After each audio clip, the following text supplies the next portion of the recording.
Chapter 2. There was a long silence while the ill-assorted pair studied each other. Frederica thought the title of the Wicked Duke suited her companion very well. He had thick, black hair worn longer than the usual fashion. His eyebrows were very thin, black and arched over jet-black eyes with curved eyelids. His face was very white and high-nosed, and his mouth was firm and rather cruel.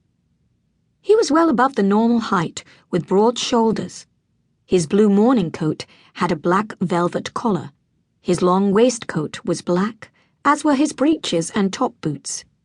His hands were long and white, and a large ruby ring blazed on the middle finger of his left hand.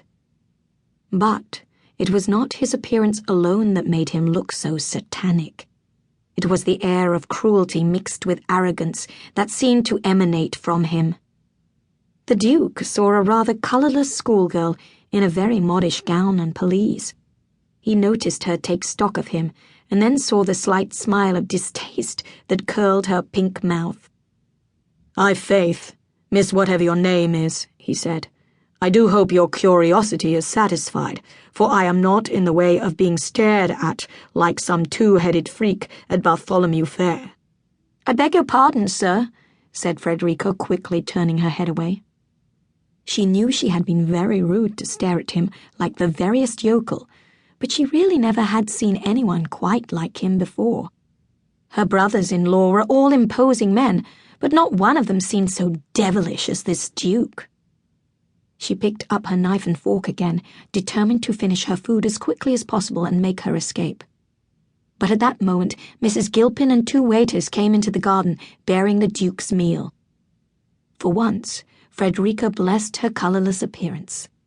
The Duke would not recognize her if he saw her in his household as a servant.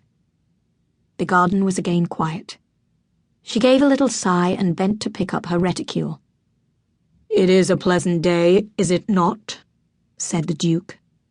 Frederica pretended not to hear. She no longer wanted to find herself engaged in conversation with someone who, she hoped, was to be her future employer. "Are you deaf as well as insolent?" demanded the Duke. Throwing caution to the winds, Frederica turned and faced him. "I was not aware you were speaking to me, sir," she said coldly. "What did you say?" "It is of no matter. What are you doing at your age living unescorted in this out-of-the-way inn?"